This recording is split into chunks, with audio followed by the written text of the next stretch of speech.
قدرمندو د چا چې عقل سالم وي یعنی فطرت سالم وي او دغه شعور وي او دا په دنیا کې نن سبا وګوري چې دته ذلیل ترین خلق په دنیا کې نن سبا هغه به دته مسلمان ښکاري.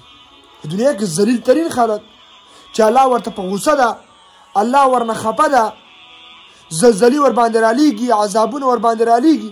وګوره فلسطین کې مسلمان څومره ذلیل وي، چچنیا کې وګوره، بوسنیا کې وګوره، دا اوس ترکیه او شام ته وګوره څه حالت الله پرې راوست. څه کم 28,000 کسان مړه شوي دي په شام او په عراق دواړو کې. دقیق معلومات ورنسته خو اټکلې دا رقم خبرو والا وایي. څه کم 28,000 کسان خالي مړه شوي دي. زلزلې الله پرې راولېږلې، پوره کورونه او بلډینګونه په ځمکه ننوتل. دا وګوره څو لسیزې مخکې امریکا راولېږله په افغانستان راټوپ، افغانستان یې دل دل کړو، په عراق یې راټوپ کړو، په دې عراق کې څومره تباهي وسوه، په دې شام کې په دې فلسطین کې 9 لکه خالي ماشومان په شام او عراق کې مړه شوي دي. امریکا چې کله اټیک وکړ او تسلط یې وکړ، صدام باچا چې ختمه کړه. نو په دنیا کې چې نن سبا ګوري هر چېرته مسلمان ذلیله ده، که هغه عرب دي که هغه عجم دي، ټول په ذلت کې دي. دا پاکستان چې اوس تزلزل کې دا پاکستان بربادېږي. ولې بربادېږي؟ دا ټول کار د امریکا دا کارونه کوي. نو موږ ولې دومره ذلیله سو مسلمانان چې امریکا را باندې راخیزي، نیټو سره یو ځای سي او راځي افغانستان کې مثال دماکې کوي، موږ ربړی موږ زپي. دا ولې مسلمان ولې دومره ذلیله وي؟ دا وجه دا ده. د دې جواب الله خپل په خپل کتاب په دې قرآن مجید کې الله پاک ذکر کړی ده. الله تعالی فرمایي په سورة البقره کې، الله تعالی فرمایي 15 نمبر آیات ده. الله تعالی فرمایي قرآن مجید کې، الله فرمایي هغه خلک چې نیم دین باندې عمل کوي او نیم دین باندې عمل نه کوي. الله فرمایي دغسې خلک که د نبی سره امتي وي، که د کلمې وایي چې لا اله الا الله محمد رسول الله، دا کلمې ویلې وي او په نیم دین عمل کوي، په نیم دین عمل نه کوي، نو داسې خلک الله ذلیله کوي په دنیا کې. خزي فی الحیات الدنیا، الله فرمایي دنیا کې ذلت ورکوم لکه نن سبا چې موږ او تاسو ذلیل یو. په افغانستان کې ذلیل یو، په شام کې ذلیل یو، په هر ملک کې مسلمان ذلیله ده.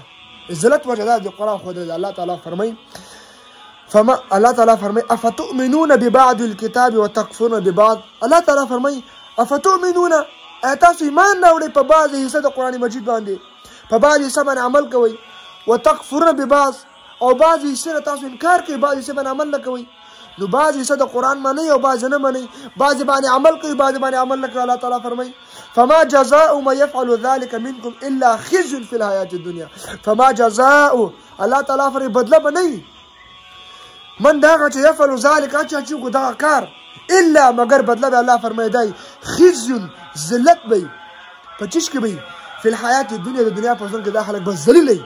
دا که شام ته وګوري، که ترکیه ته اوس وګوري، که فلسطین ته وګوري، که پاکستان ته وګوري، دا څومره ملکونه مسلمان چې ذلیله دي دغه وجه ده.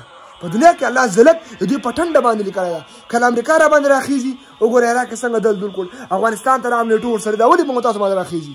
دا د موږ د ذلت وجه دغه ده چې نیم دین باندې عمل کوو، نیم باندې عمل نه کوو. دا خو دنیا کې موږ تاسو باندې ذلت په د ټنډه باندې الله مسلط کړی ده. هر چې مسلمان ذلیله، هر چې سختي سره د مخ، غربت سره مخ، زلزلو سره مخ، طوفانونو سره مخ. بل الله فرمایي دا خو دنیا معامله ده. آخرت کې الله تعالی فرمایي ويوم القيامة، الله فرمایي د قیامت پر ورځ باندې يردون الى اشد العذاب. الله فرمایي دغسې مسلمان به سخت عذاب ورکړم چې نیم دین مني او نیم دین نه مني، په نیم دین باندې عمل کوي، نیم باندې عمل نه کوي. الله تعالی فرمایي وما الله بغافل عما تعملون. الله پاک نه خبر نه ده هغه چې کوم عمل تاسو کوئ. که څوک مونځ کوي هغه سود خوري، که څوک سود نه خوري هغه غیبت کوي، که څوک غیبت نه کوي هغه فحاشي بهایي عریاني ګوري. که څوک د الله دین مني ځان ته پیر او شیخ او بزرګ وایي، کور کې د الله دین نه حاکم کړی. چا چې کور کې حاکم کړی په خپل وطن کې د الله دین حاکم نه ده. د دنیا په یو کونج کې هم د الله د دین لپاره پوره خدمت نه کیږي. هغه دین چې کوم اسمان نه الله رالېږلی حقیقي دین، هغه دین په دنیا کې نشته نن سبا. ځکه موږ او تاسو ذلیل یو. که غواړئ ذلت نه وځئ، ای عربو، ای فلسطین والو، ای ترکیه والو، ای ایران والو، ای پاکستانیانو او ای د افغانستان والا خلکو، که ذلت نه وځئ چې انده که تاسو باندې کفر راټیک ونه کړي، نیټو در باندې رانشي، نو په دې کتاب باندې منګولې ولګوئ. دا کتاب خپل عقیده کې راولئ، خپل عمل کې راولئ، خپل کور کې حاکم کړئ دا کتاب، خپل ولایتونو کې، ولسوالیو کې، خپل ملکونو کې دا کتاب حاکم کړئ. ټول مسلمان ان شاء الله متفق او متحد سي بیا او بیا د ذلت نه وځي. کله څنګه چې امریکا په عراق باندې ورغله، په افغانستان باندې دا رقم بیا موږ تاسو باندې راځي. ګوره